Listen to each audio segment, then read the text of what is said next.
Oh boy, oh boy, oh boy. We're doing another reset. I guess before I. Oh, that works. All right. Let's go to the. Oh, this works too. Okay. Oh, this works too. Okay. Oh, this works too. Okay. All right. So we're live and actually able to be heard and all right. So let's take advantage of the situation. I'm actually surprised it's taken me this long to do this. This is where like this is just how this works, you know. I've been doing everything I've been doing and saying what I've been saying for such a long fucking time that, you know, sometimes when you're in something, you don't see it as well. It's harder for you to see the truth, it's harder for you to see the details. Sometimes you have to step back and look at things from a different perspective. And something surprising is that in all of this time, I've never looked up the Wiki Jesus entry. It's all locked up. So there is no, anybody can just edit Wikipedia. First of all, they can't. Anybody can suggest an edit to Wikipedia on certain pages that allow that. But pages like this one, where it's all locked up,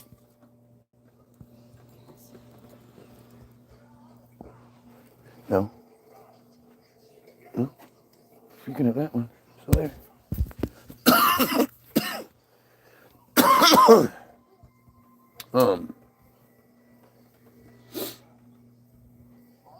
It's crazy how big my grandmother's house was and that she never had a cleaning lady. How the fuck did she keep that place clean? There was nobody in it. There was always people in it. There's always people there. Towards the end there wasn't, but anyway. So, today we're going to talk about Jesus.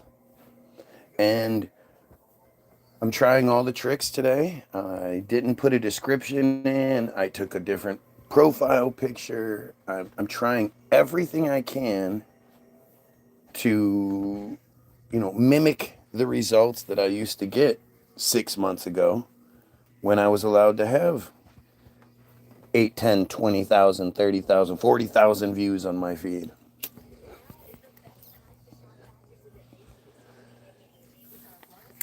My old lady. So Jesus, let's talk about what Jesus says. I want you to hear this real quick before you get into that. Because I did cheat on the previous feed and I read the first line, which made me go, holy shit, we need to reset this and so Jesus, born circa 6 to 4 BC, before Christ, died in 30 or 33 AD, Anno Domini. That does not mean after death. Also referred to as Jesus Christ, Jesus of Nazareth, and many other names and titles, was a first century Jewish preacher and religious leader in the Roman province of Judea. I thought he was a carpenter. Apparently, he was a Jewish preacher and religious leader. That goes against everything I learned. He was a carpenter and he was not a religious leader. He was a Jewish preacher and a religious leader. That's crazy. We were specifically told he was not a religious leader. He was a Jewish carpenter, they would say, but Jewish carpenter. The Jewish part was always there. Well, yeah. And you would think like if he was a Jewish carpenter, must not have been very good work. I mean, how often was he hired? Who back in the day could say they had a chair made by Jesus? Oh, this is a Jesus. Christianity didn't exist until he died for our sins and we found out he was God's son. So everybody was a Jew, according to the narrative. No, they weren't. Yes, they were. No, they weren't. Everybody was not a Jew. There were lots of other people outside of the Jews. Christianity did not exist. But they weren't Christians. There were all sorts of other names. Jews. They were. That's part of the big deception. Is what you have no idea of is just how many supposed other religions, belief structures that date back thousands of years and all this other shit exist. Oh, they're all wrong. And in reality, in the Bible, I mean, the Jews are the chosen few, the 12 tribes of 12,000. You know, and then the main characters, they're all Jews, and they mention the Gentiles several times throughout, but it's always like those Gentiles over there, not us Gentiles, those Gentiles. And so they clearly weren't Christians, and they weren't Jews. They were just slaves. You know, because in the Bible, if you're not a Jew, you're a slave. Taylor Peoples, what's up, Taylor? Eric is dumb. Everyone should smoke around him. The fucking moron who is obsessed with me. So, he is the central figure of Christianity, the world's largest religion. What? Since when is Christianity the largest religion? That's what they say. Yep, Muslims make up way more of a percentage of the world than Christians do.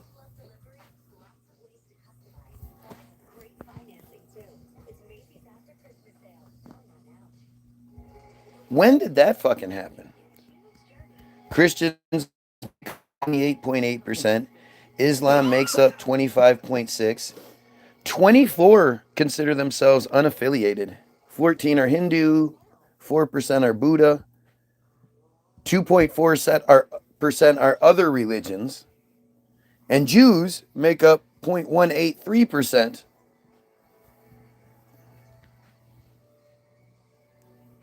Let's see. What does this say?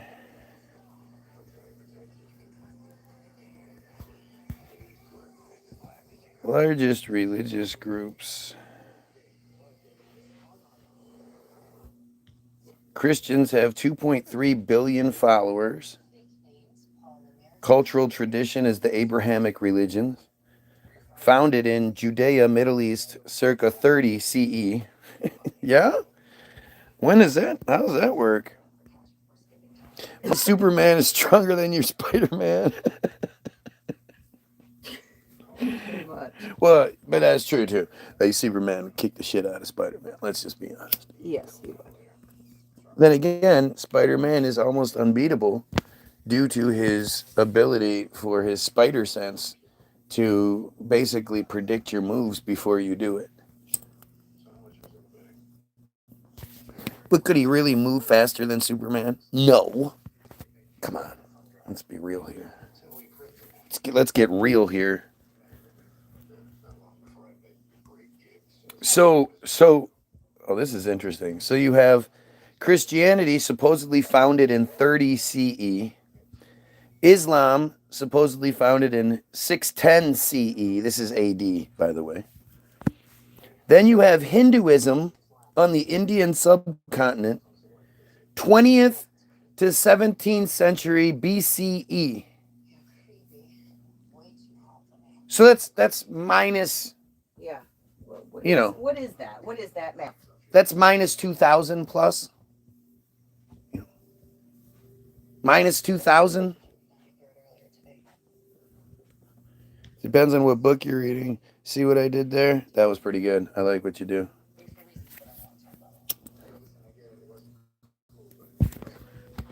I like how you did that. It's almost like you're not a fucking moron. Yet Buddhism only has 0.3 billion followers. And then folk religion is 0.2 followers. What is folk religion? 0.2 billion followers. Medium-sized religions. Shinto has 89 million. Founded in Japan. The origin date is unknown. Taoism has 12 to 173 million followers. That's a pretty large disparity there. Founded in China, the 2nd century AD.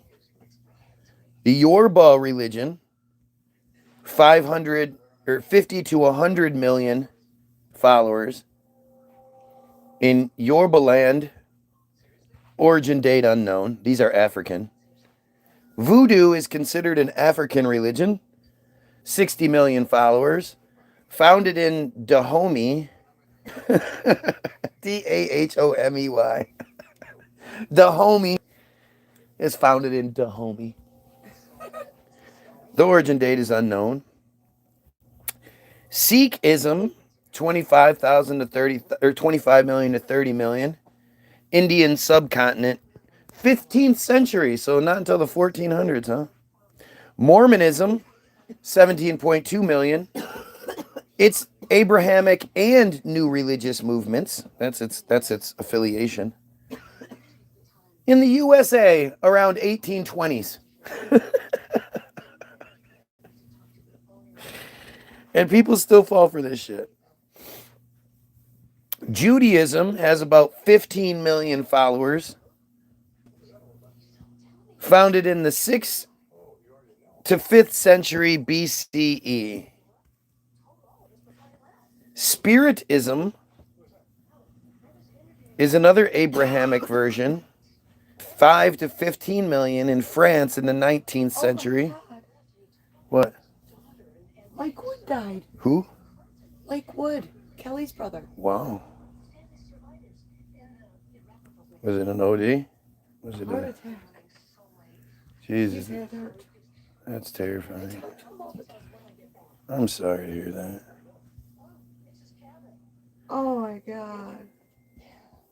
Oh, Jesus. I just sort of threw my shit off I'm here. so sorry. Oh my God. Don't be sorry. The Druze is an Abrahamic religion from the 19th century. Rastafari is from the 1930s in Jamaica. Abrahamic. So many of these are Abrahamic.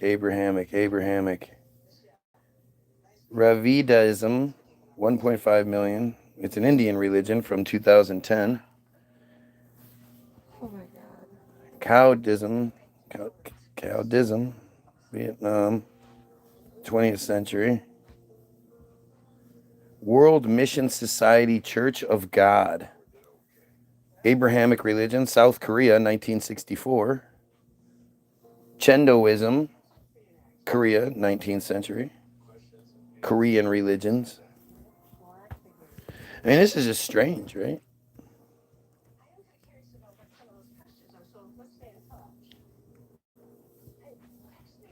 Small-sized religions. Zoroastrianism has about 205,000 followers and is from Iran in the 16th to 14th century BC. And you think about these things like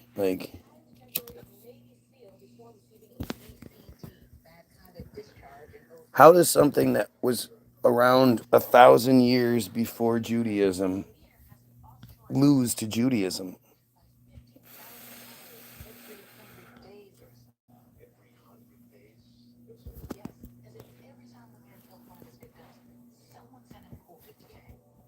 And it's crazy.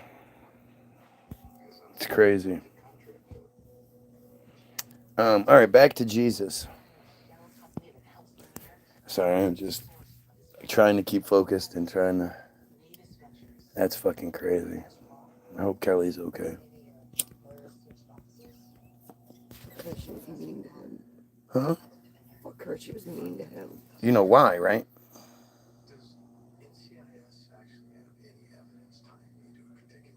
Is that what she accused him of?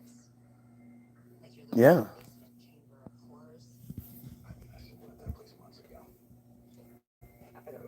Why would she lie? No reason to lie. Never said that about anyone else.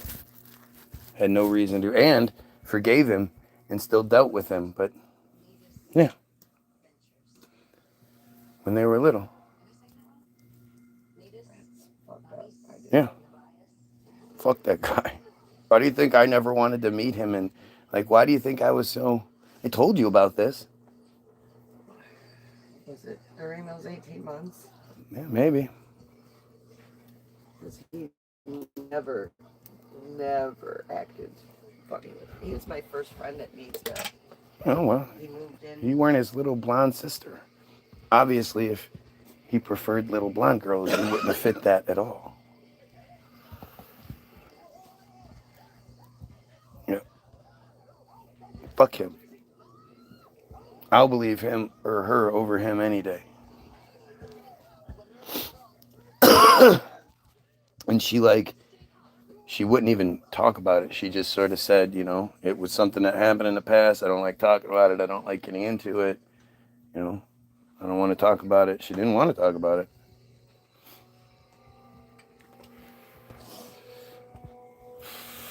It was fucked up. What's up, Matt? We're learning about Jesus today, so let's get back focused. Apparently Christianity is the world's largest religion. I just never even, like, that doesn't even make sense. The narrative has changed dramatically. And the thing is, when it comes to shit like this, literally, how do you know? How could you possibly know? This is just what we're told is the way it is. This is just what we're told is how things fucking worked. Most Christians consider Jesus to be the incarnation of God the Son. And morning. Morning.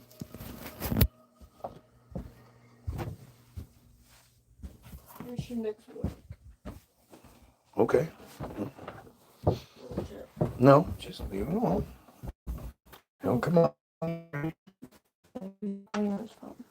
Dude. I caught him once. With mine. So what? What's the point of starting your day like that? I'm gonna try to catch my brother doing something. That's not cool. I'm just gonna make him play Clash because I know what he's doing. No, he's got a bathroom to clean when he wakes up. And dog poop to get. Yeah. Well, still needs to get out there. Before all the snow comes. We're getting a storm tonight, bud. No, we're not. It's a cyclone bomb storm. A bomb cyclone, dumbass. God, she's so stupid. She doesn't even know her brand new weather terms. Like the clouds that they just named in like 2016 or whatever. Where suddenly there was all these new clouds.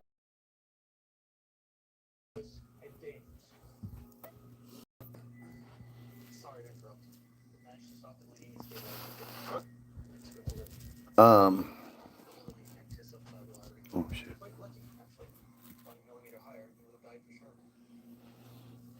Good night, Deb.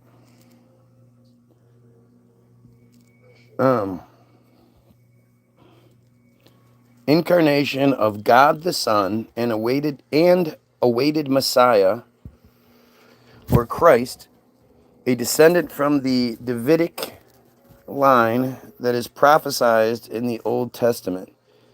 The Davidic line. That's what pops up when you look up the Davidic line. Look at that. You think this is trying to tell you something? Huh? That's what pops up.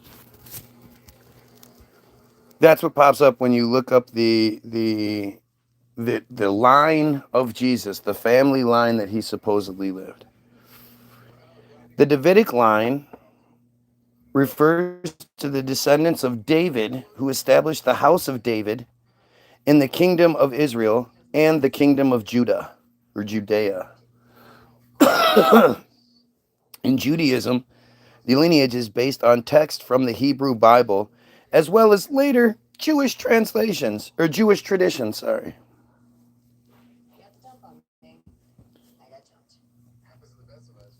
According to the biblical narrative, David of the tribe of Judea engaged in a protracted conflict with the Ishbosheth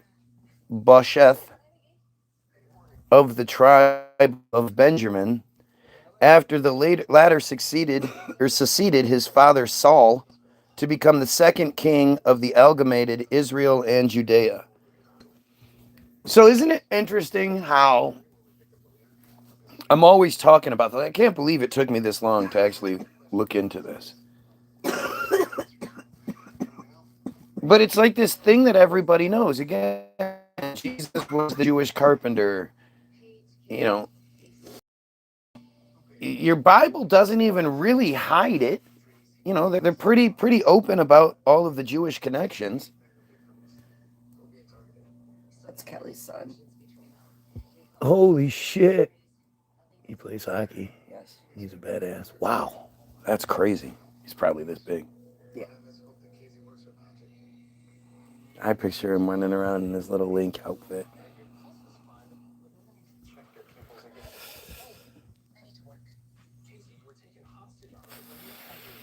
He did an interview, I guess.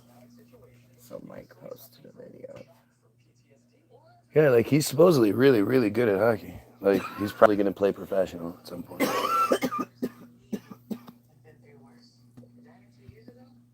I don't know anything about him.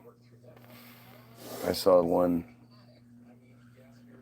there was one interview or one video I saw of something like many years ago. So he was still little. I can't believe it's been such a long time. Little Gabi playing with her little kid.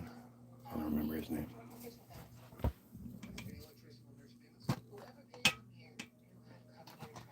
They were so cute.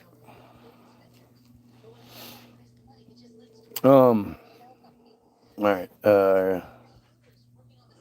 Following. No. Amidst the struggle, Yahweh had sent his prophet Samuel to anoint David as the true king of the Israelites. Following Ishbosheth's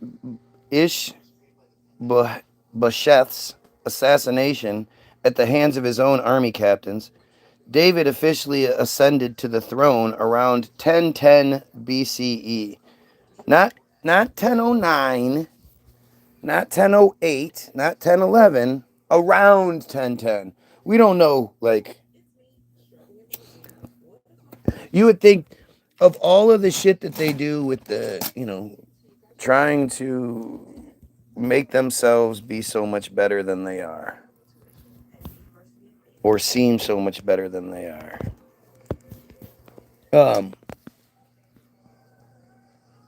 And all of the way that they tell, oh, this happened then, this happened then, this is this. But when it comes down to narrowing shit down like this, we don't know exactly when the first king of Israel, true king of Israel, ascended to the throne after Yahweh sent his prophet Samuel to anoint him. That wasn't something that was bothered to be kept. We're going to have to look into Yahweh here soon. Around 1010, replacing the house of Saul with his own and becoming the Israelite third king. He was succeeded by his son Solomon, whose mother was Bathsheba. Her name was Bathsheba. Solomon's death led to the rejection of the house of David by most of the 12 tribes of Israel, with only Judah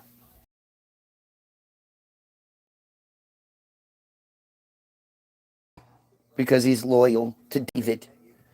The dissenters chose Jeroboam as their monarch and formed the kingdom of Israel in the north, Samaria, while the loyalists kept Solomon's son Rehoboam as their monarch and formed the kingdom of Judea in the south. It was the success of Jeroboam's revolt, having severed Israel's connection to the house of David. Only the Judahite monarchs, except Athelia were part of the Davidic line. In the aftermath of the Babylonian siege of Jerusalem around 587 BCE, that's around minus 587. Oh, no, none of this was written down. No. This was just oral tradition that was passed down through generation after generation. Because, playing telephone always gets the message through accurately, right? Like, it's strange because you read this stuff and you see these numbers and they don't necessarily mean anything because you're just not thinking about it. Oh, from 532 to 537 for blah, blah, blah. You don't think about these things. But we're talking about, minus 2,500 plus years ago. You can't even fathom that. You can't, in your stupid little human brain that might live to be 100 years old if you're fucking lucky. You won't. None of you will. I won't. And shit like that, shows you just how it can happen. It could be anybody. It's fucking nuts.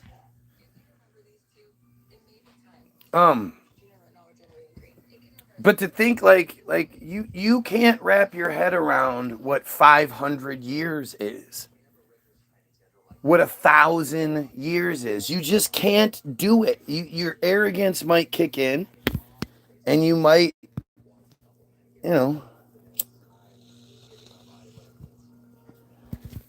you might arrogantly think, oh, no, I could, oh, there goes the Pentagon. Damn, I could have shown you guys the Pentagon.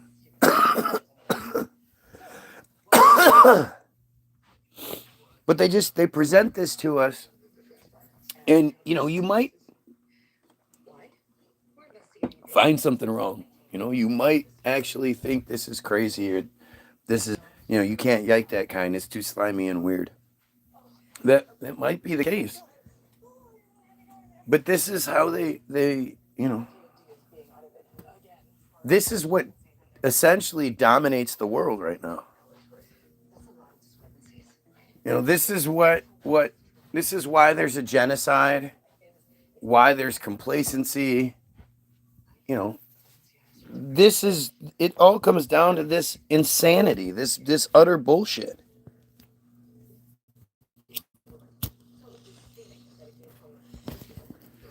By the way, if you're watching, please help. I have 2 viewers and 3 likes with 2,500 subscribers. Seriously. This is what they did to me on Facebook, except it's worse because I have like 6,000 following on Facebook. 6,000! Even 2,500 people is a lot of fucking people.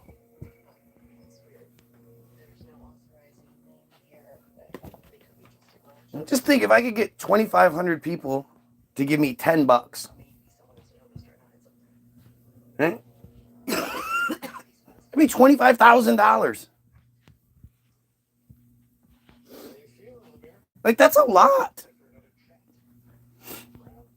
2,500 people could do really good things.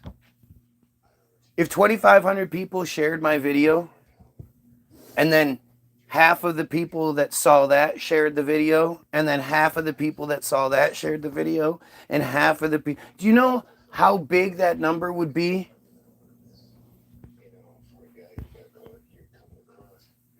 Like, this is not how social media works. I need your help. Trying to censor the bejesus out of me.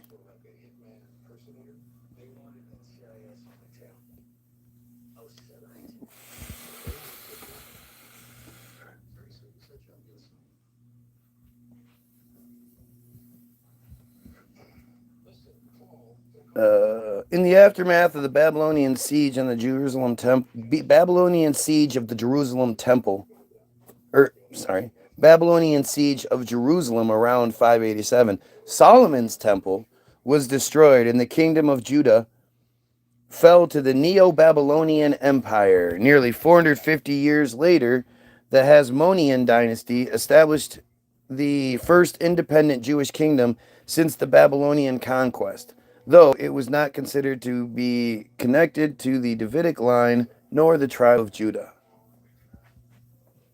Do you realize how stupid that is? Like, it's just so stupid. It's just so fucking stupid. The idea of so when you think about, like, in the Bible, right? After following Moses around the desert for 40 fucking years, the Moses goes up on top of the mount and doesn't come down for like, huh? And after the 40 days, he comes down to find that the loyal followers who followed him out of Egypt and into the desert for 40 years, where they ate and drank only manna for the most part, maybe some dew in the mornings, I guess. But manna was their only sustenance.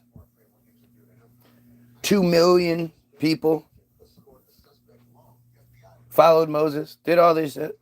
Yahweh, the pillar of fire, blah, blah, blah, blah, blah, blah, all that shit. Moses goes up on the mount, comes down to find that after 40 days, they have erected a giant golden calf, and now they worship the golden cow.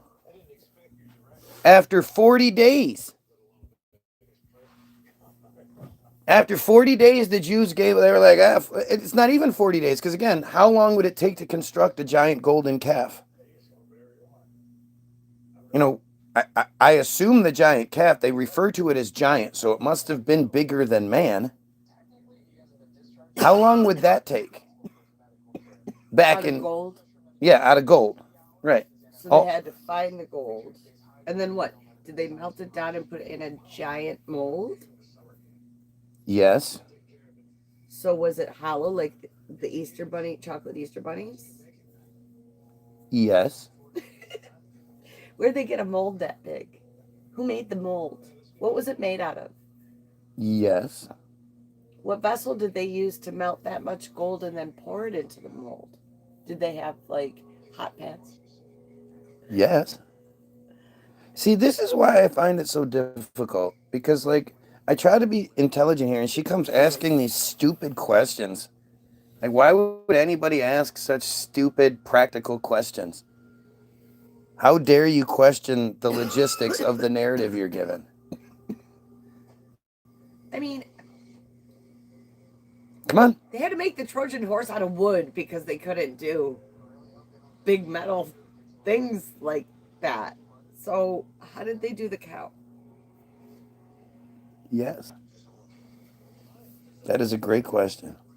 And it's like among the plethora of questions that they didn't have train cars and donkeys back then. So if it was solid, how did they move that? How many hundreds of people would it take to move that? And then they put it up on the mountain, right? So they could No, it was at the bottom of the mountain. Oh, at the bottom. Yeah, at the base where they were worshiping around it. Okay. How many donkeys did they take to pull that? On what? Well, let's find out.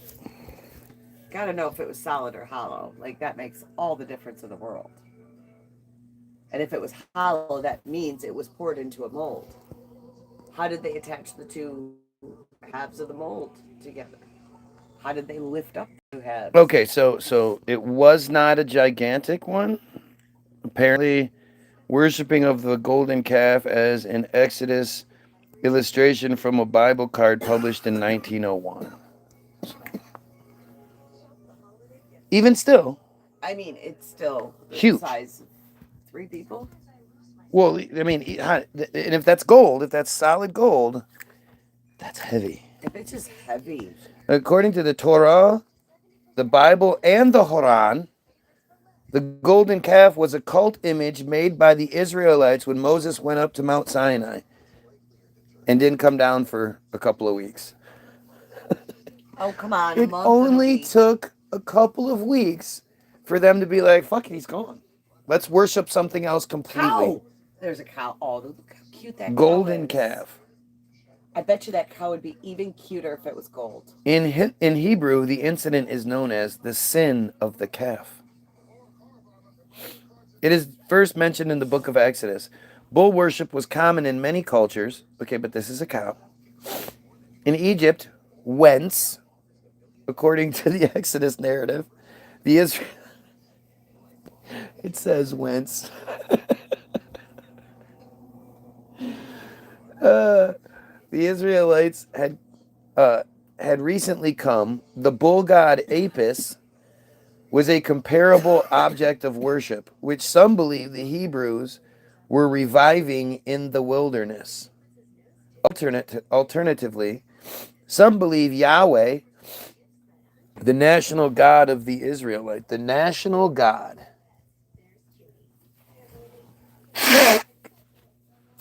The national god. Is there an international god? Is there a local god? The national god of the Israelites was associated with or pictured as a sacred bull throughout the process of religious assimilation and synchronism. Among the Canaanites, some of whom would become the Israelites, the bull was widely worshipped as the sacred bull and the creature of El.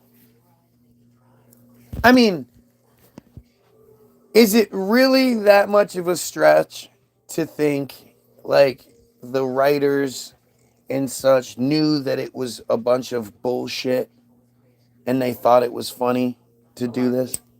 Malarkey is a better word. No, but the whole where does bullshit come from? Where does the idea of that's bullshit come from? Farmers. Biblical narrative. When Moses went up Mount Sinai to receive the 10 commandments, he left the Israelites for 40 days and nights. Right. He was gone for 40 fucking days. And they were somehow, like, again, you'd have to think, it would have to be after, like, I mean, how long would it take for you to build the golden calf mold, get the fire hot enough, melt all the gold, set the gold, in the thing, then it cools, then you move. How long does all that take? That's not an afternoon. And they didn't start it the day he left. Well, they almost would have had to. Because when... But they couldn't. They would have to get the word out that the cow is now this... Exactly, God. that's the point. So how long after Moses died did they wait before somebody was like, all right, let's worship the cow, then got everybody else to be like, okay, let's worship the cow, then let's build the mold, then let's gather all the gold, then let's heat it down, let's melt it down, then let's set it, then let's, shine it all up, then let's move it to the pillar, then we all worship it, we all know the new... They get it all up and Moses returns the next day. Fuck! We just finished the cow! But I mean, even still, like...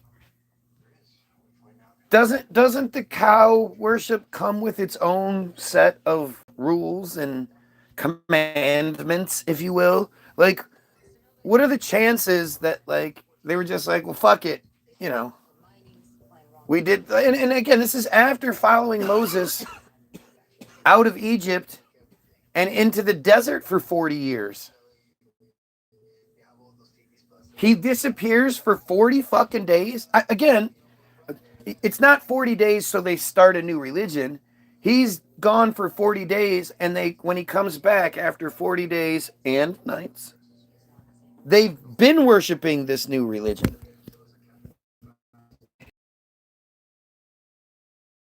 Right? So 40 days. No. A chunk of their life. No. Apparently, especially everybody in the Bible, they were living to be like 170,000. No, lifespans were only in their 30s. Ah, shit. How did I just lose all my fucking... God damn it. That shit's crazy. it doesn't make any sense. And for people to hear it and be like, oh yeah, it makes sense. That's the part that's so Drives me crazy. nuts. Right. Okay, so we're back to it. Who heard any of that and went, yeah, that makes sense. Right. I'm gonna cut my kid's penis because of it. I'm gonna let some other guy Well, cut my I kid's mean- penis and then suck on it. They don't. It's not that direct correlation. Yeah, but it is. I mean, it's especially in their shit. Brit Mallah and Matitza Bape are, Brit Mallah is it's as important as any other commandment, and nothing else is more important than it. It's the reason why Hanukkah is celebrated. It's literally whenever they talk about how they were kicked out of 109 countries in the last 1,000 years, they never really talk about the why. But when you start looking into it, it's basically like they'll say things like, yeah, and Jewish practices were banned. People were no longer allowed to worship on Saturday and had to eat non-kosher meat. And you just think, well, how would you even force that? We're talking about in the middle of the fucking, there's no like cameras and shit anywhere back then. Well, see, I remember asking the teacher when they said that they kept getting kicked out, why?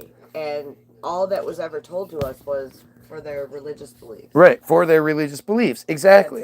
That's But that's why. That's why they would say it. And when I say, like But when it that's comes, confusing because that almost like denotes that Christianity existed back then, but it didn't. well, but no, it whatever. I mean, in the last 1,000 years, Christianity's been around for the last 1,000 years, according to the narrative. But not at the time of the cow. No, sure, but as far as like the kicking them out and shit goes, like again, when you look at the Maccabee Revolution, it's because they were, it was, the list, the reasons given are because they weren't allowed to worship on they had to worship on Sunday, which again, how do you even enforce that? They weren't allowed to eat, or they were forced to eat non-kosher products. Again, how do you enforce that? And the third thing was they banned circumcision and circumcision rituals, which is the one thing you can kind of enforce. Yes? How did they know when it was Sunday if they didn't have a calendar? Great question. Just The concept of time wasn't a thing. They didn't have zeros. The concept of zero wasn't a thing in the Western world until 1100 to 1300. So how did they have fucking math? How are they building anything if there was no zero?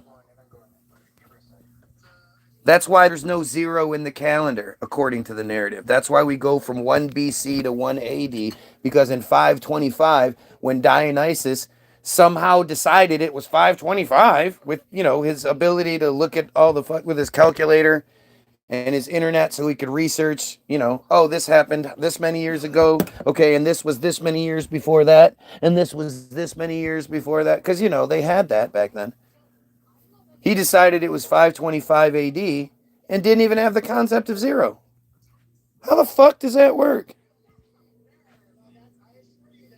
I know. as a kid, I always thought like, why does time go backwards? Why don't we just start from the beginning and just start counting from there? Why are we going backwards and then forwards? And It's because it's so dumb. confusing. It's So it's dumb. dumb, and the thing is, when you look into it, it's even dumber. And it for me, it creates so many more questions. When you start talking about Dionysus in 525, okay, so 525, it's Italy. What laboratory is he working in? I mean, I know when I'm shown what it looked like back then, apparently we were capable of building, structures and shit that some of which are still around to this day. But then, again, he's sitting where? Like, how is this? And then, so this guy, he's the translator guy. So he just decides this, doesn't tell anybody how he comes up with this, takes it to the kingdom, I guess, presents it to the kings, and then nothing. And then about 200 some years later,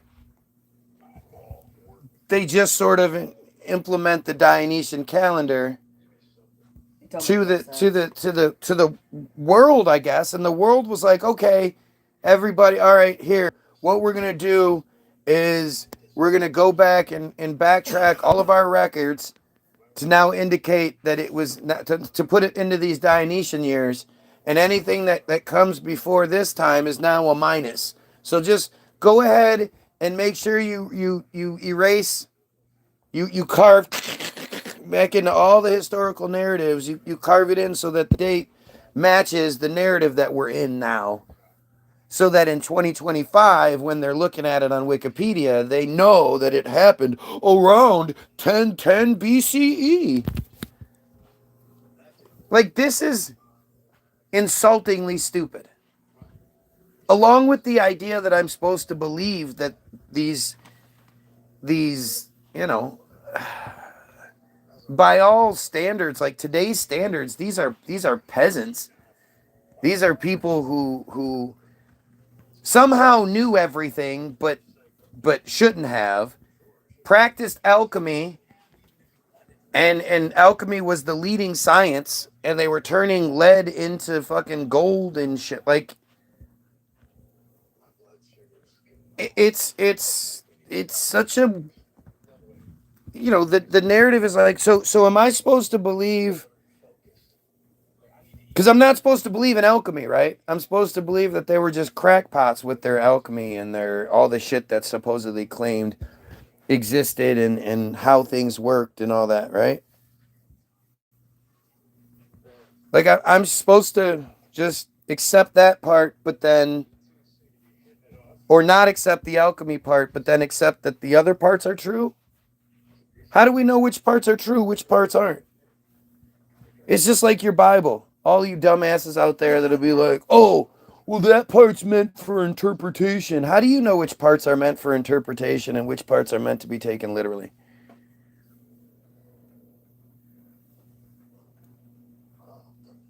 Where does that arrogance come from? I mean, I guess that's standard Christian arrogance. I mean, you have to be an incredibly arrogant person to be a Christian. Because you're basically saying, it's all figured out. You know the narrative, like how the world got to be, how humans got to be, all this shit. It's because of this. And yet, there's no proof of it.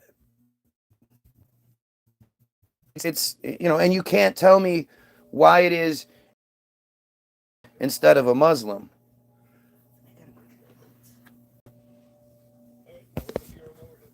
Or any number of insane things.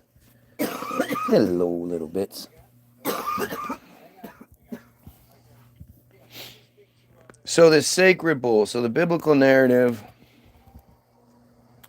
the Israelites feared that he would not return after the 40 days and 40 nights and demanded that Aaron make them, quote, a God who shall go before us.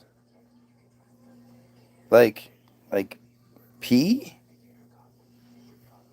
I know, surprisingly, I've heard younger girls say, instead of come, go, which I thought was weird. Like, how did it go from coming to going?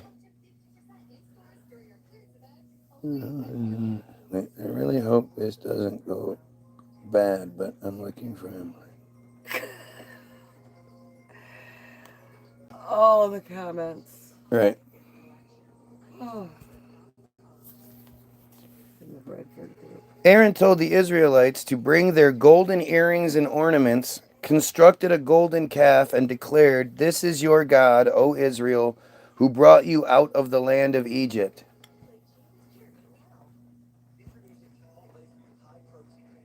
They had a lot of golden earrings and such. I mean, just think about it. So that's the narrative that's given, right? And someone like me is going to go, okay, so why did they choose the the calf. It's not even like it's bull worship. You know, they're not worshiping the bull. This is a golden calf. And so again, at some point throughout, because it wasn't after the 40 days and 40 nights, because that's when Moses returned. So it had to be after a certain point. And then they say, okay, Aaron, because you're that guy apparently. Who is Aaron? Aaron is was an Israelite prophet, high priest, and elder brother of Moses. Oh, so he was the older brother of Moses. Gotta love this. High Priest Aaron by Joan de Jones.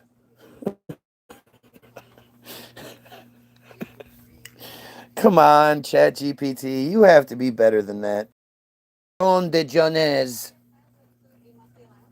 1545 to 1550. So, of course, he has a moon symbol on his fish hat.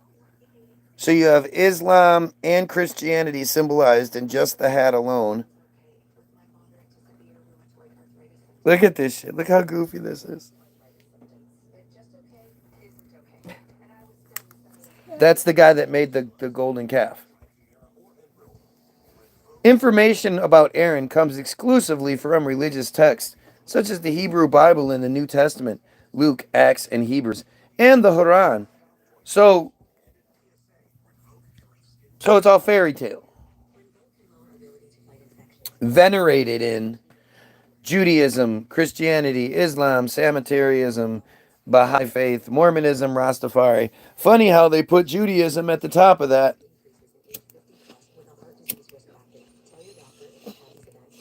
What would be the reason for that? Is it because he's most significant in Judaism?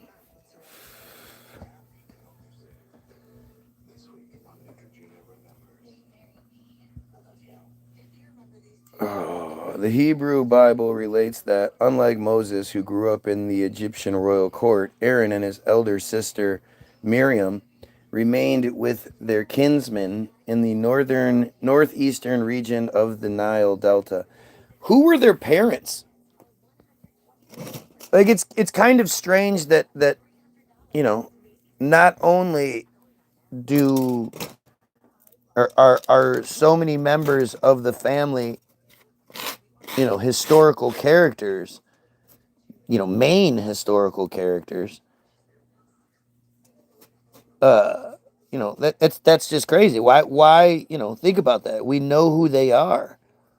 Like that's one family. That's like the Bushes, right? Except all the Bushes are successful enough to be remembered forever. And think about how strange that is to think, you know. And who are the parents of these people? They must have been pretty special people. When Moses first confronted the Egyptian king about the enslavement of the Israelites, Aaron served as his brother's spokesman to the Pharaoh. Part of the law given to Moses at Sinai granted Aaron the priesthood for himself and his male descendants, and he became the first high priest of the Israelites. So, I'll help you, but I gotta get something out of this. Levitical priests, or Kohanim, are traditionally believed and halakhically required to be direct patrilineal descendant from Aaron. Required to be direct patrilineal descendant, not descendants, from Aaron. According to the book of Numbers, Aaron died at 123 years of age on Mount Hor in the 40th year after the Israelites had come out of the land of Egypt. Deuteronomy, however, places these events at Moseroth. Thomas Roemer argues the Pentateuch reflects unsolved tensions between Moses, Aaron, and the Levites, with Moses portrayed as dominant. According to the book of Exodus, Aaron first functioned as Moses' assistant. How did that work out? No, little brother, you're the man, not me. I can totally see in my situation Nick being Nathan's assistant in anything. Never. Because Moses complained that he could not speak well, God appointed Aaron as Moses' prophet. He wasn't like, dinkle, dinkle, dink, now you can speak well, weller. Now you can speak better. Here's another being that'll be your voice piece. All right. No, I'm just gonna appoint your brother, because I've been watching him, and boy, he could sell a ketchup popsicle to a woman in white gloves. Ketchup popsicle? Yes, ketchup popsicle.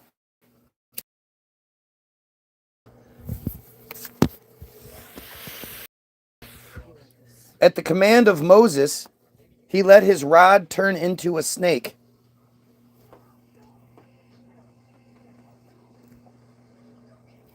Then he stretched out his rod in order to bring on the first 3 plagues. After that, Moses tended to act and speak for himself.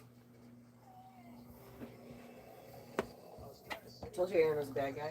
I mean, so first of all, it sure sounds like a dick I was gonna reference. say, is his rod his penis or is it an actual Right. rod? His rod got soft. Oh, he He stretched it out. That was the plagues. He stretched So it what out. it sounds like. It got hard, and he spread gonorrhea, syphilis, and chlamydia. Bam. Done. The 3 plagues. So God appoints Aaron as Moses' speaker. Aaron He's so charismatic, he fucks all these chicks. is stretching out his rod and shit. And then after this one thing, Moses is like, Fuck you, I can talk. I got this. God was wrong. During the journey in the wilderness, Aaron was not always prominent or active. They forgot about him when they were writing this shit. At the battle with Amalek, he was chosen with Hur, H-U-R, to support the hand of Moses that held the rod of God. When the revelation was given to Moses at Mount Sinai, he headed the elders of Israel who accompanied Moses on the way to the summit. While Joshua went with Moses to the top, however, Aaron and Hur remained below to look after the people. From here on in Exodus, Leviticus, and Numbers, Joshua appears in the role of Moses' assistant, while Aaron functions instead as the first high priest. There's so much more that I just don't care to read about.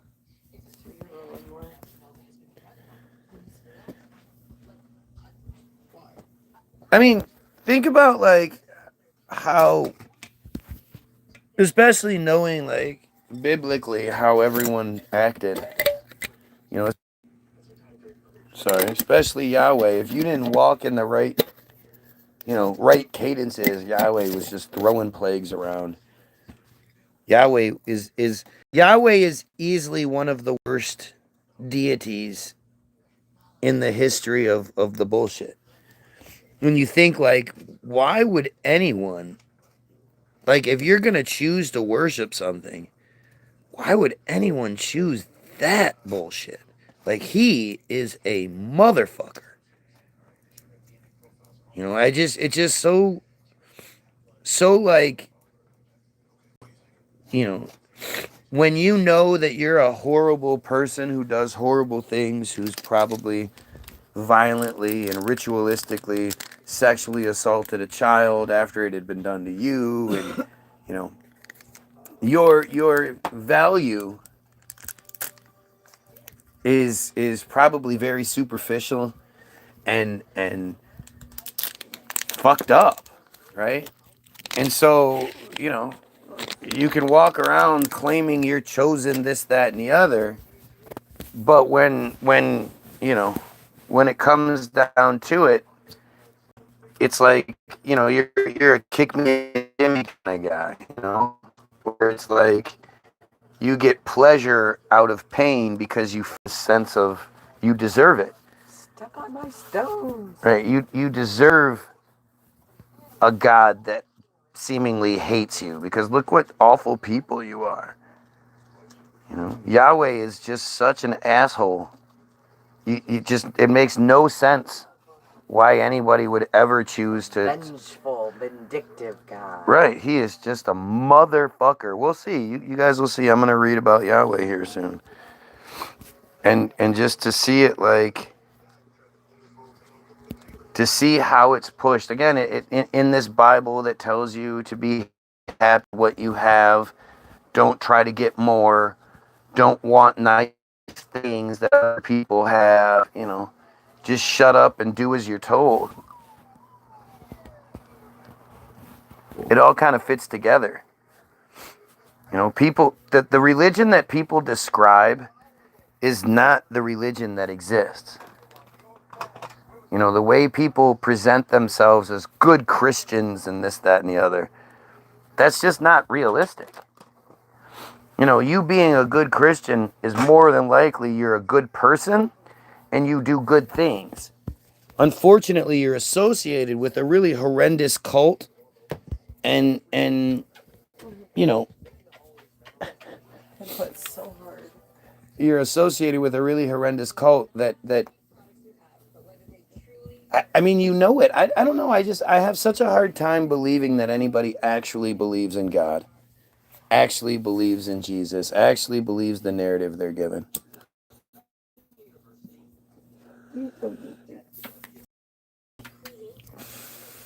So the Israelites demanded Aaron make them a god who shall go before us after Moses didn't return for we're not sure how many days. He tells them to give him their earrings and ornaments and melts them down. So now remember, this is one of those elements in the equation that is always overlooked. Always, always, always overlooked. This notion of being able to melt down gold. How? What were they using? I know gold is a soft metal and all that shit. I get it. But do people understand? No. He had the Israelites give him their golden earrings and ornaments. So apparently all of their golden earrings and ornaments must have been pure gold, because, you would have to separate the gold from whatever filler metals are in there as well. Back up a little. He made them give him all of their golden earrings and ornaments. Do you think that went nice? No, so you weren't paying attention. The Israelites feared that Moses would not return and demanded that Aaron, his brother, make them a god who shall go before us. Aaron told the Israelites to bring their golden earring and ornaments, constructed a golden calf, and declared, "This is your God who brought you out of the land of Egypt." So they willingly. No, his brother was the one that did it. Willingly gave him all of their gold. Happily gave him all their gold, so he could make him a cow. How did they have earrings and stuff? I mean, we're just so overlooking the idea of metallurgy. And how I guess earrings were clip-on back then, so they weren't piercing ears and shit. Yes, they were. And even then, but that's not what I'm talking about. We are just so brainwashed into thinking that they just did it. Leave him alone. That we don't ask, how did they do it? Do we not understand? Like, seriously, melting down gold, you don't just make a fire and then put a big pot of, a big metal pot in the middle of the fire, put your gold in there, and it eventually just turns into liquid. That's not how it works. The fire has to be extremely hot. The fire has to be hotter than what just burns. Nowadays, my wife knows a woman who is a blacksmith. and she has forges. And you should ask her. You should ask her one day. How did they do that? How did they melt down metals and separate metals? And yeah, 1948 degrees. That's the melting point of gold. That's the melting point of gold. Right. That is not. Fahrenheit. Yeah, that's Fahrenheit. 1,064 degrees Celsius. Stop. For example, 18 karat gold melts lower around 1600 to 1922 degrees Fahrenheit. Okay, but they didn't have, they had pure gold back then. They mined pure. They hadn't cut it yet for mass production. I mean, maybe they had. Who knows? If they had, it has to be. Like I said, you have to separate it. And then, again, just how do you attain, how do you maintain, not just attain, but maintain a 2,000 degree fire in the 2000s? In the zeros, in the minus years. What were they using to create these systems? You would have to have somebody continuously blowing high pressure air on your coals, on your fire, that the more you blow on it, the more it's going to dissipate. So you would have to somehow keep feeding it while also, blowing air on it. And I'm not saying it's impossible. I'm just saying it's kind of impossible. And again, he told them to donate their golden earrings and ornaments, and then he melted them down and poured them into what? The cow mold. Right. What mold did he make that was this beautiful ornamental cow and all these details? And I would assume it would have had to have been a metal mold. So how did they make the metal mold? Maybe they used sand. They made an imprint of a half a cow and then the other half next to it in the dirt, and they poured the gold in that and used the sand as the mold. Huh? No. Can't get real good details with that. I mean, who said it had good details? It does in all the depictions. Cows have lumpy skin. No, these are bejeweled and shit. Look at. This is a picture of the supposed cow.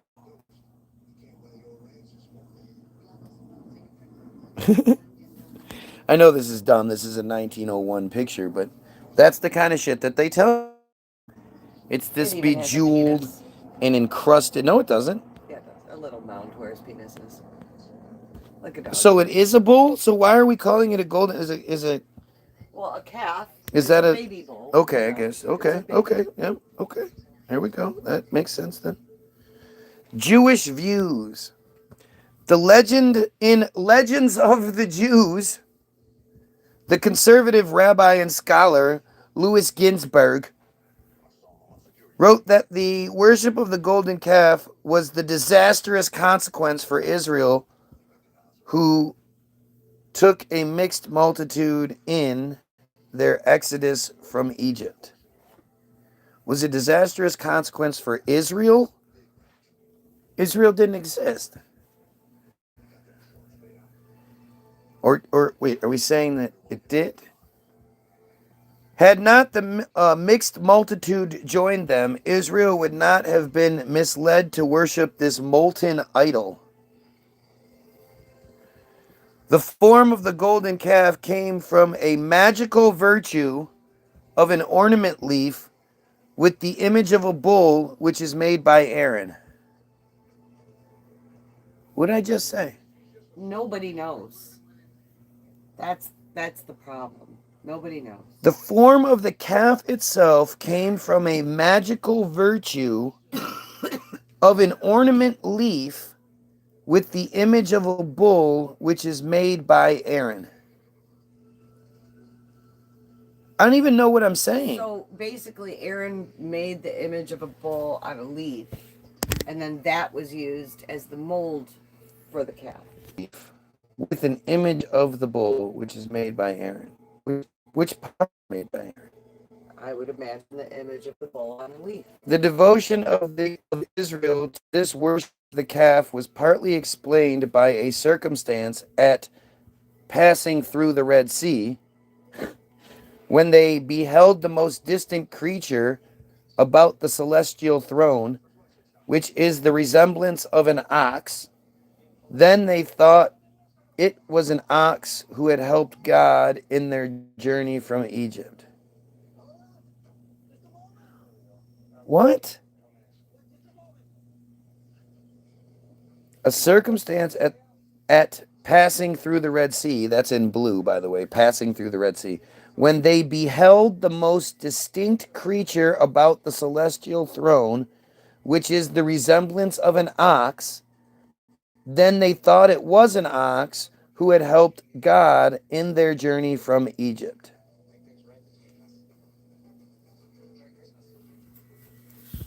This is where I need some religious scholar to come in and explain these things to me, because I am just too stupid.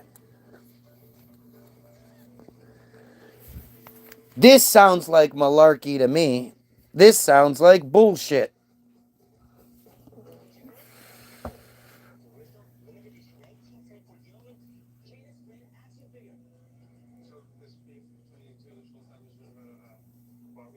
Bullshit is a common English expletive which may be shortened to the euphemism bull or the initialism BS. The British English bullocks is a comparable expletive. It is mostly a slang term and a profanity which means nonsense, especially as a rebuke in response to communication or actions viewed as deceptive, misleading, disingenuous, unfair, or false. I mean, seriously, if you're just going based on this alone, right, so far, Cereal. it sounds very much like religion. As with many expletive, the term can be used as an interjection. Okay, blah, blah, blah. The philosophy and psychology of cognition, or in philosophy and psychology of cognition, the term bullshit is sometimes used to specifically refer to statements produced without particular concern for truth, clarity, or meaning, distinguishing bullshit from a deliberate manipulative lie intended to subvert the truth. Okay. Bull, meaning nonsense, dates from the 17th century when the term bullshit has been used as an early, while the term bullshit has been used as an early as 1915 in British and American slang and came into popular usage only during World War II. The word bull itself may have derived from the Old French boll, meaning fraud, deceit.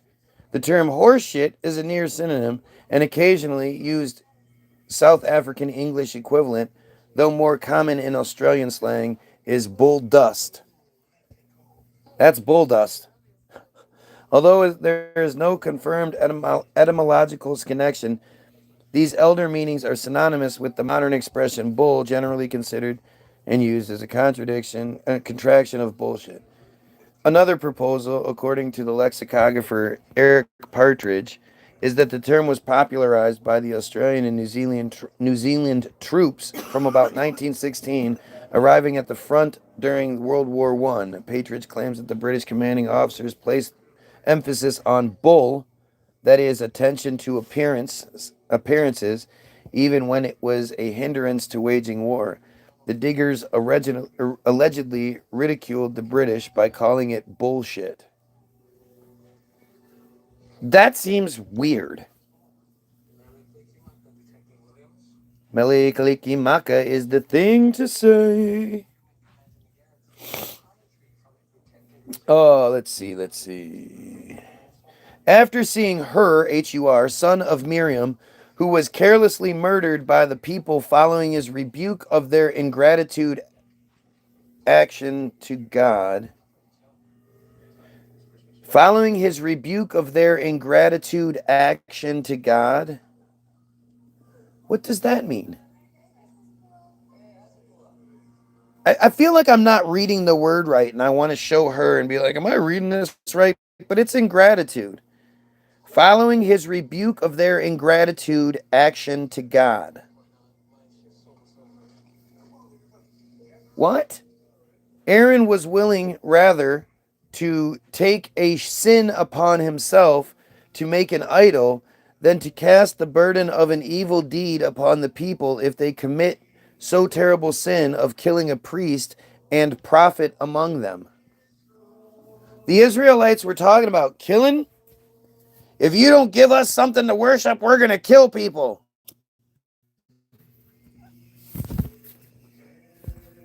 Why was that? Why would that make sense to anyone? Fuck.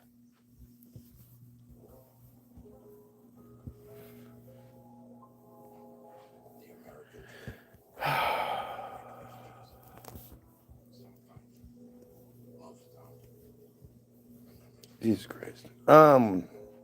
Also, there would be among the Israelites no priestly caste, and the nation would have been a nation of priests only if Israel had not sinned through worshiping the golden calf, that the greater part of the people lost the right to priesthood, except the tribe of Levi, as the only tribe who remained faithful to God and did not partake in this sinful deed. I mean, this is just so stupid. And to think, like, there's that part earlier where it said that they were, you know, their shit had been lost for 500 years or whatever. After 40 days, they bailed on Moses and shit. You're telling me that after 500 years of not being allowed to practice their shit, it just revived itself? How? And we're not talking about, you know, something popped up online that had been forgotten about and there was a resurgence or something. We're talking about a people who just barely existed according to the narrative. They couldn't even build all the structures and shit they lived in. Which we don't bother to try to figure out, right? According to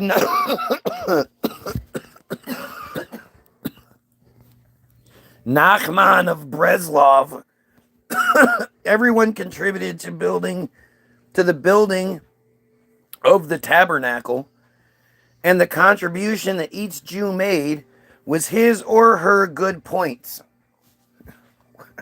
What? Thus, the tabernacle was built by the good points found in each person. This was sufficient to counteract the blemish of the golden calf.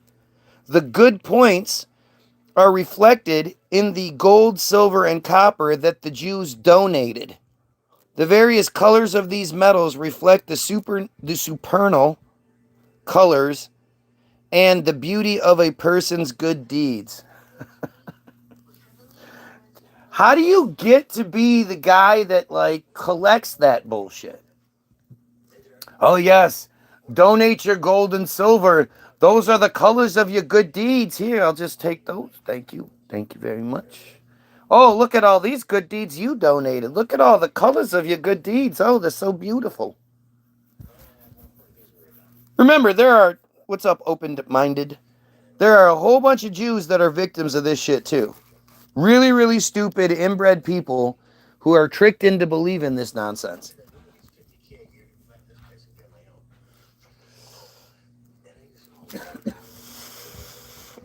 Funny. Now we look. So that was a big, long ass. That was 1, 2, 3, 4 paragraphs for the Jewish views. Christian views are Justice Knecht gives 2 important moral points from the episode of the golden calf. The mercy of God. The people of Israel had sinned horribly against God by their idolatry, and yet at Moses' intercession, he forgave them. Oh, how cool is that? It wasn't like God was like, yeah, these people were really scared because they had been led this far and then their leader was just gone and wasn't returning. And so they were like, let's worship a golden calf to make ourselves feel better. What? Oh, it's all so stupid. Aaron was dumb. He was just the voice piece. So without Moses there to give him the ideas to be able to sell to the masses, he had to come up with one himself. So they're like, who do we worship? And he's looking around going, fuck, Moses isn't here for my ideas. All of a sudden, There's a cow over there. Fucking a cow. A cow. And then he can sell it like crazy. What? You know? It's just like, it's like Verbal, right? Verbal Kent sitting in the room getting interviewed by the fucking police, looking around, putting his little story together in a coffee cup and I love lamp. you know. I mean, it's the usual suspects. Number 2, idolatry. The weak people were most ungrateful and faithless to God. The Lord had done such great things for them. Only 40 days before, full of holy fear, they heard his voice and had repeatedly promised obedience to his commandments. And now they transgressed the first and most important of them and forsook God to worship idols. Yeah, God's not like the worst thing you can do is violate children. The worst thing you can do is you know, ritual sexual abuse. Don't do that. God was like, you better not worship anyone else.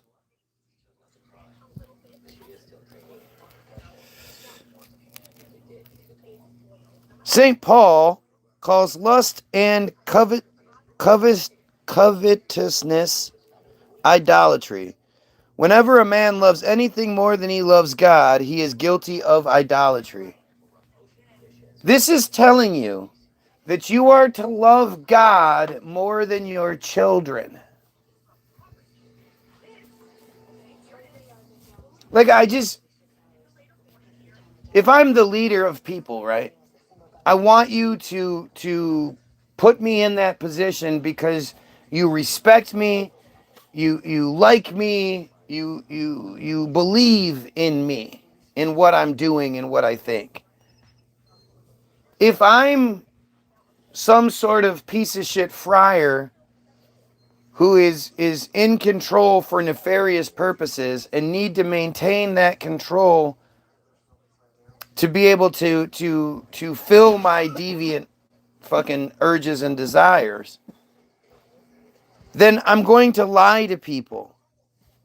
And I'm going to tell them, you must love me over everything. Love me more than you love your kids. If you don't love me more than you love your kids, then I wouldn't expect that of my wife. Right? I expect my wife to love her children more than she loves her husband. She made them in her body thanks to my sperm. What did you find?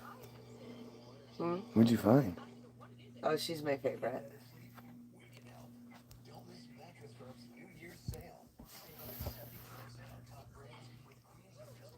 So here is the Islamic view. Whoa, the Islamic view gets real big. The incident of the worship of the golden calf is narrated in the 2nd chapter of the Quran, named Al-Baruch, and other works of Islamic literature. The Quran narrates that after they refused to enter the Promised Land, God decreed that as punishment the Israelites would wander for 40 years. Moses continued to lead the Israelites to Mount Sinai for divine guidance. According to Islamic literature, God ordered Moses to fast for 40 nights before receiving the guidance for the Israelites. Again, what kind of fucking asshole is that? All right, I'm going to tell you, but you can't eat any food for 40 days. Like, why would you ever want somebody that you care about to do that? I love you so much. I want you to not eat food for 40 days so I can give you the wisdom that will lead your people out of the darkness and make life better for the entire world. And I'm going to do all these great things, but you can't eat food for 40 days first.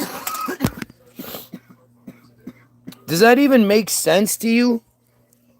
Does that even make sense to you? Good morning. How are you there, son?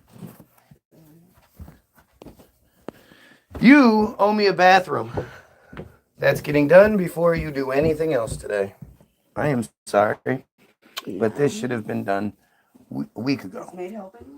No, you owe me the bathroom. This is on you. You brought it up, remember? How about this, Dad? I'll do the bathroom if you let me have this. Remember that? How about this? How about this? You don't have to do it first thing. At 1 o'clock, you have to clean the bathroom, okay? I do it now. I mean, I would do it now. Well, it doesn't even matter. We have dog poop too. Yeah. After it all ices over. Okay, we good with that?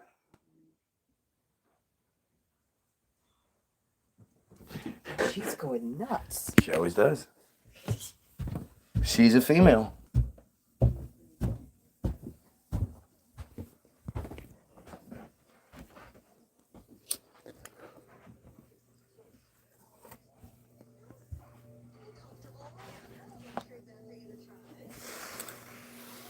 So, when Moses completed the fast, he approached God for guidance. During this time, Moses had instructed the Israelites that Aaron was to lead them. So, really, like, think about how stupid this is. Like, in the beginning, all somebody had to do was make the God phone. And then they could talk to God, and God would tell them that everything that they can see from here to there belongs to them.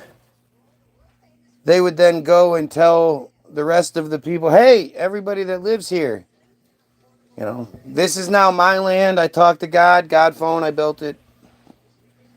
You know, challenge me if you dare. They would, you know, and they would say, oh, this is mine. I'm going to tax you now. I get that big house in the middle, but this is all mine. And everybody in the region was like, all right, cool, man. You say so. Now, Moses has to go up to Mount Sinai to approach God. How come, you know, what if somebody else snuck up?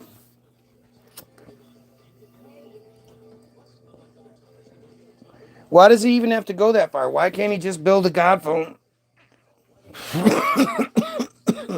Were too many people doing it? The Israelites grew restless since Moses had not returned to them. And after 30 days, 30 days, they waited 30 days according to the Horan. A man the Horan names as Samiri raised doubts among the Israelites. Samiri claimed that Moses had forsaken the Israelites and ordered his followers among the Israelites to light a fire and bring him all the jewelry and gold ornaments they had. Samiri fashioned the gold into a golden calf, along with the dust on which the angel Gabriel had trodden, which he proclaimed to be the God of Moses and the God who had guided them out of Egypt. I mean, seriously, what kind of magic show is this guy putting on that people who followed this one dude walking around the desert for 40 fucking years eating slimy ass manna every day? This guy just is like, hey, yo, let me spit this game at you, dog. I mean, it was 2 million Israelites that were wandering around the desert for 40 years. I mean, I don't know how many died. Oops, sorry. I would imagine a lot, but then again, They don't seem to sacrifice themselves very often in their narratives. That's why you get a Charlie Kirk and not a Ben Shapiro. I have to leave shortly. Will you roll me on? Where's you going? Going to Vanessa's for a few to drop your gifts. Oh my God. Seen her since like one or two. Oh my God. She's so pretty. I showed you that picture. She's Right. so pregnant. There is a sharp contrast between the Quranic and biblical accounts of the prophet Aaron's actions. The Quran mentions that Aaron attempted to guide and warn the people from worshiping the golden calf. Oh, so the Quran paints Aaron, Moses' brother, as a good guy. It's the other two that say he's the bad guy. However, the Israelites refused to stop until Moses had returned. The righteous separated themselves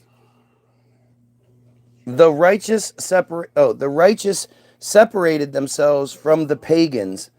God informed Moses that he had tested the Israelites in his abundance and that they had failed by worshiping the golden calf. They were given abundance?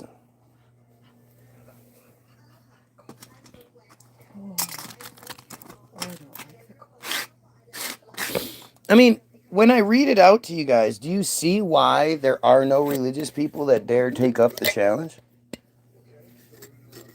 Doesn't it? You're not supposed to read it literally. You need your priest to decipher what it really But that's what I'm says. saying. Like, even there's no priests. In all of the time that I've been doing this, God hasn't directed a single priest to come here and make me understand. I have two cousins that are priests, and they still nobody talks to you. Right. Not one of them says, "Hey, this guy is spreading word against God."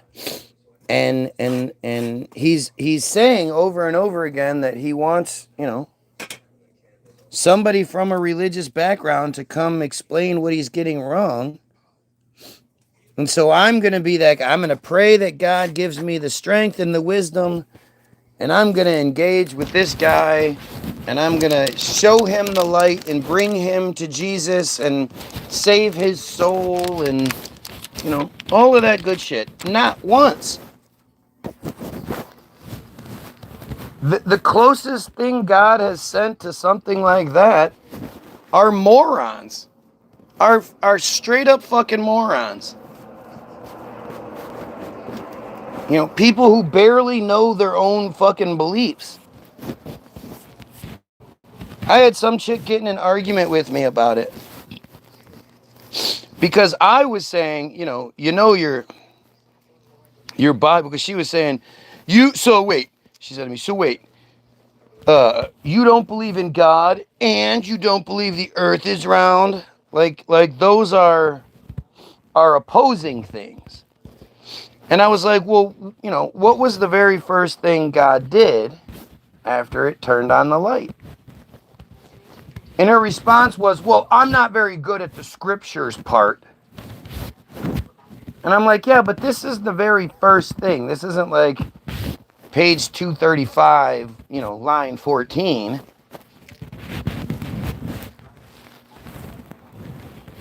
I wonder what page 235, line 14 is of the Bible.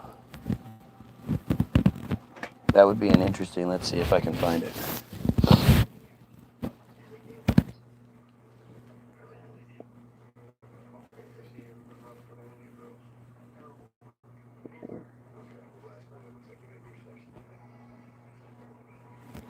Line 14 in the Bible. There is no standardized page 235, line 14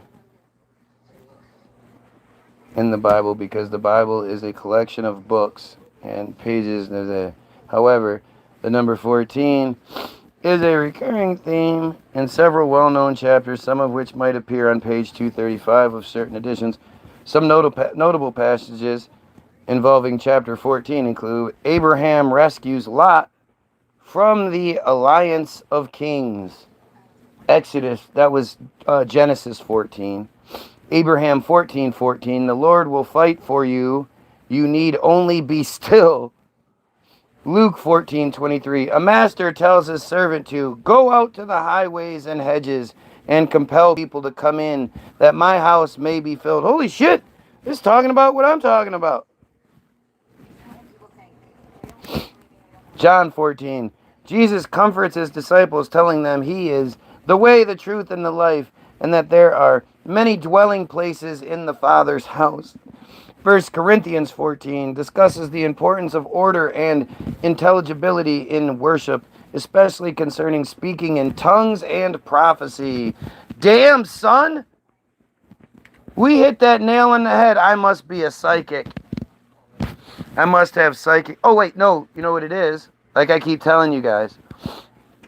How can you prove that God, the God that truly exists, that's why I'm just so damn good at this. That's why my lyrics are all fucking mathematically precise. I can't fucking read that shit, man. I found it in the physical Bible. Normal page 235, verse 14. It is in Numbers. What's it say? I can't see that shit. It's too small. Heard that before. Wah, wah, wah.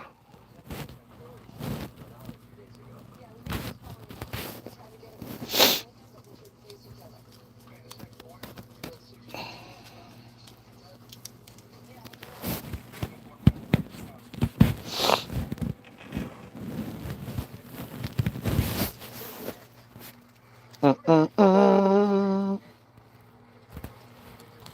It's football day. Bread and circus day, guys.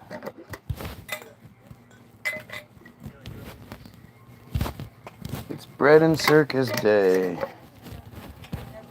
I'm so disappointed. My Chiefs are out of it.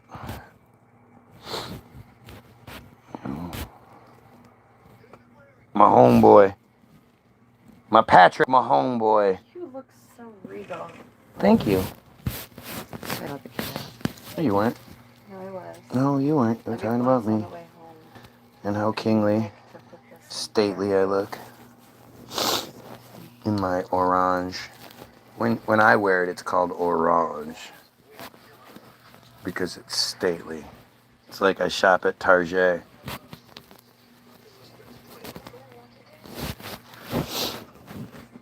Alright, so I'm gonna keep going with this. This is all me trying to look up the history of Jesus, but do you see how like difficult it is? I mean, I'm sure I could stay on page and that would be one thing, but there are so many pieces that you need to know in order to know the rest.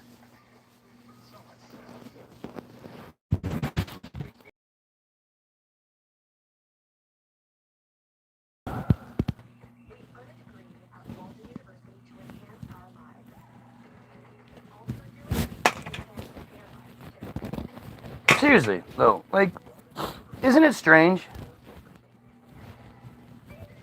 that I'm supposed to be so arrogant, right?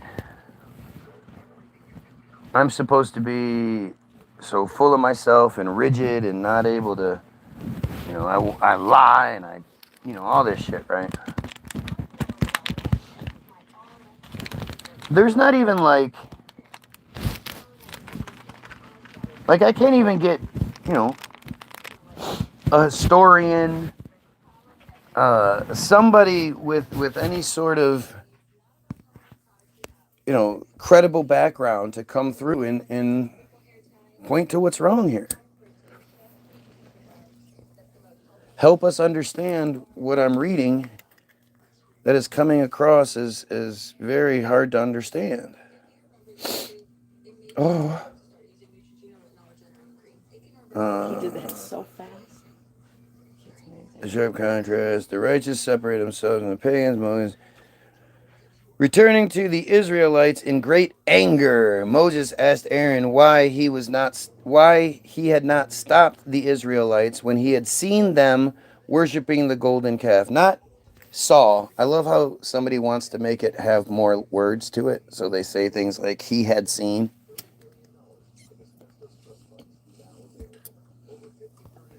When he saw is all you need to say. He had seen it. Why he had not stopped. Why didn't he stop? The Quran reports that Aaron stated that he did not act due to the fear that Moses would blame him for causing division for being killed. So, he explained, "Son of my mother, indeed this people taught me to be weak, and they were about to kill me. So do not let the enemies gloat over me, and do not take me with the wrongdoing lot. Do not take me with the wrongdoing lot." Moses realized his helplessness in this situation and both prayed to God for forgiveness. According to Quranic sources, Moses then questioned Samari for the creation of the golden calf. Samari justified his actions by stating that he had thrown the dust of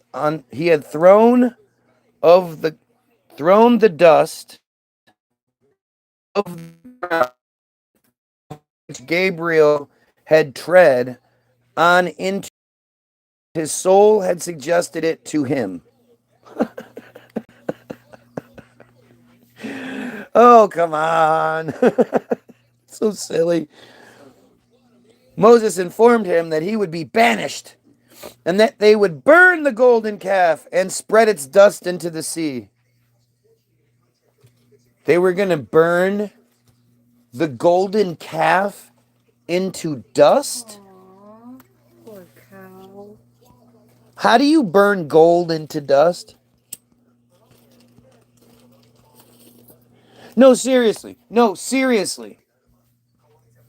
How do you burn gold into dust? So now we're saying they not only have the ability to obtain 2,000 degree temperatures to melt the gold in the first place, but what 4,000 degree temperatures to turn it into dust? What lasers do you use in that sort of situation?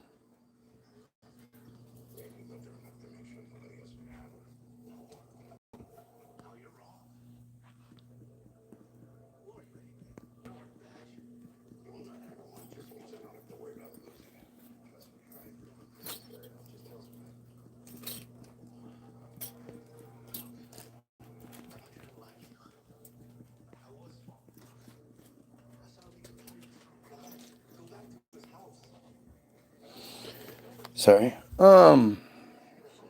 Moses informed him of the ban, and Moses ordered 70 delegates to repent to God and pray for forgiveness.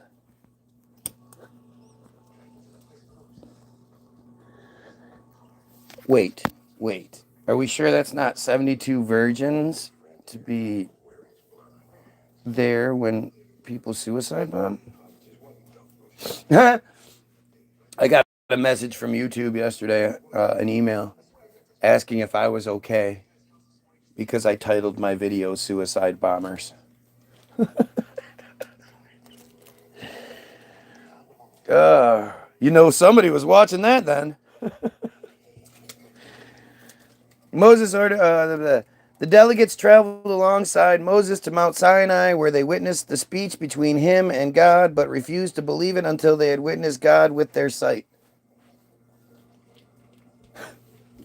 So, what they saw was this, sweetheart.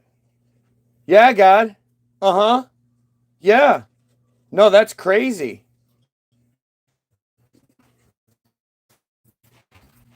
No, seriously, you guys, I'm God. He's right over there. You guys, stay there. He's right over here. What do people say before they? Oh my God. Oh my me. Oh my Lanta.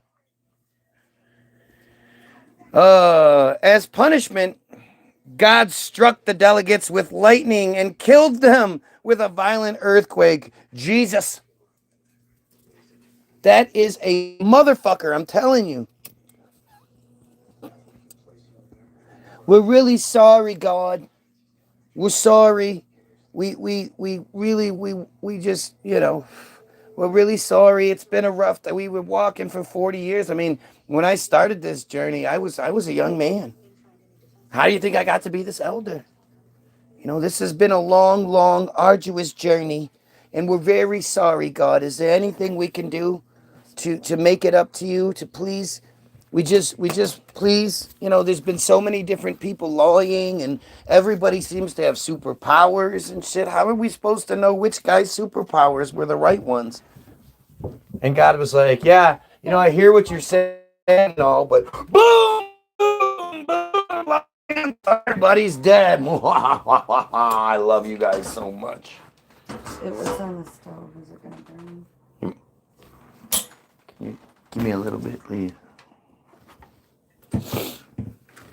I mean, this is fucking lunacy, man.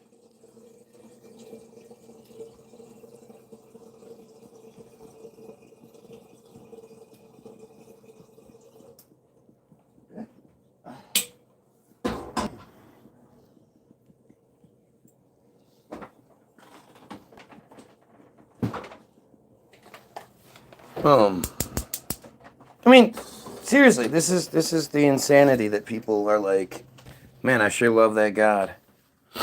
Moses prayed to God for their forgiveness.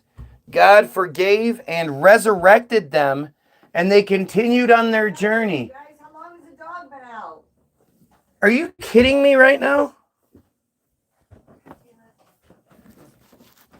So now it's a bunch of zombies walking around?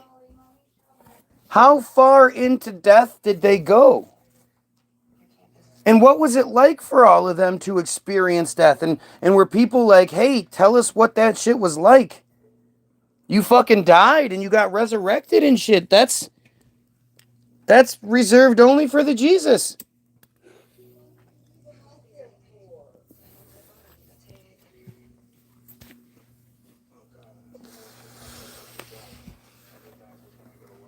Guys, come on. If you're watching this, and whether it makes sense to you or it doesn't, like, share, and sub. Help me get further. Help. I'm trying to gain understanding here. And hopefully one of you knows a religious scholar of some sort that'll take up the challenge and you know, come engage. Hit share, hit Facebook and say, looking for religious people, looking for believers, looking for scholars who actually know what they're talking about, or at least think they do. They became fucking zombies.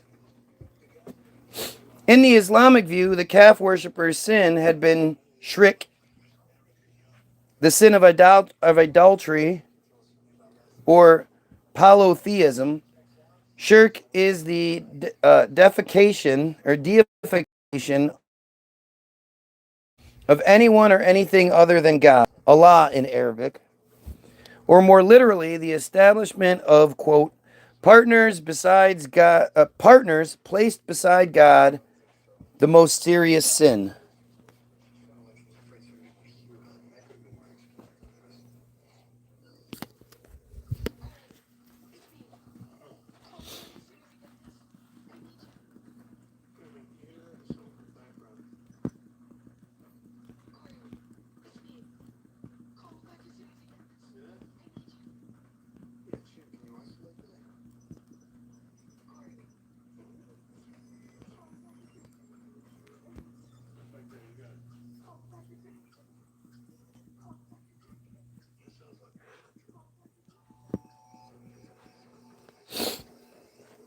Sorry.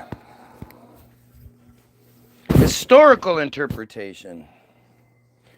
Current historiography considers that this episode was introduced into the Exodus account in the time of Josiah, late 7th century BCE, minus 600s, or later to discredit the custom rooted in the kingdom of Israel of identifying Yahweh with a bull. The cult of the bull was rooted in Palestine from pre-Israelite times, as attested by the archaeological find of a bronze bull in the sanctuary of the Acropolis of Jastor, dated to the late Bronze Age.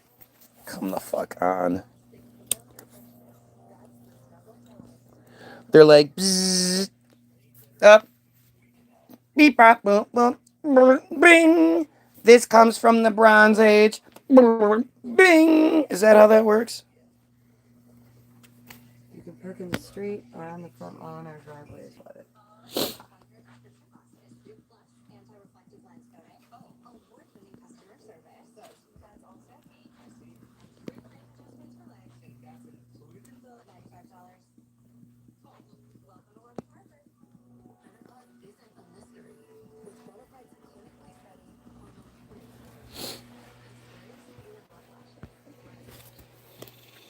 Oh, look at this shit.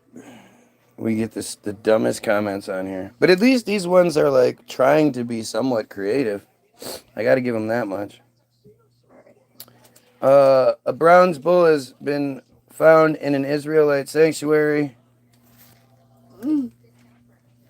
Have fun.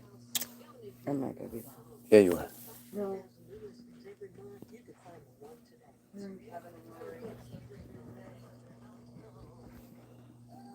Dave? Dave?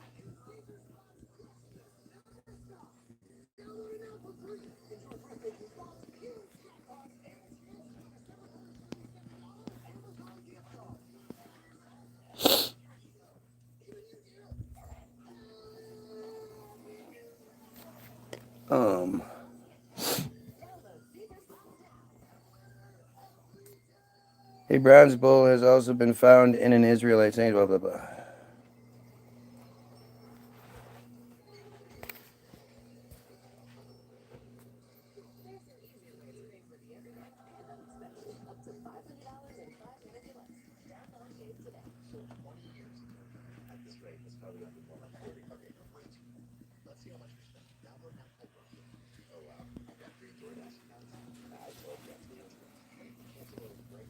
Mm, mm, mm.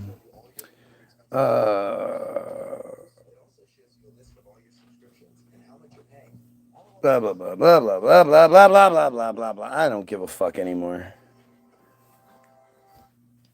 We're supposed to be talking about Jesus. We'll have to do that one tomorrow.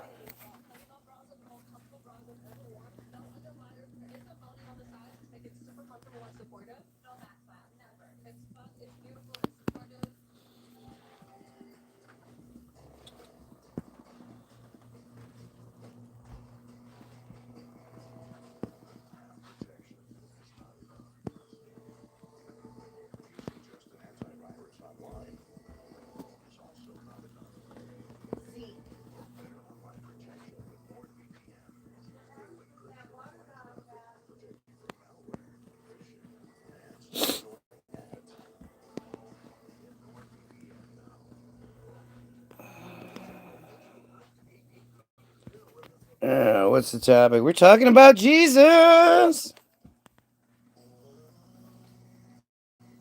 Looking up the story of Jesus, and I mean, it's pretty fucking. It's pretty obvious, and it's funny to think that it's so hard to get people to see it. But Jesus was a first century Jewish preacher and a religious leader in the Roman province of Judea. Like this is the authority.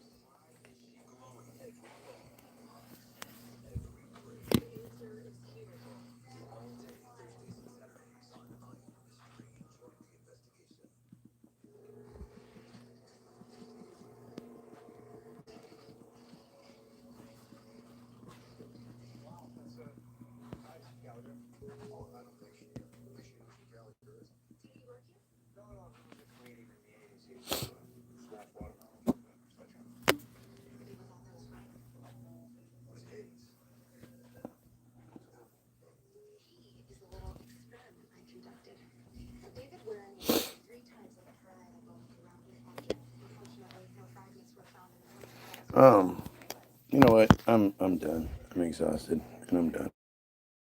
So we'll do this tomorrow. We'll finish up tomorrow. You guys have yourselves a wonderful day. Check out the links in the description that I'm gonna have to put in there now after the fact. because I tried to do something different today. Have yourselves a wonderful day. And pedophiles, kill yourself.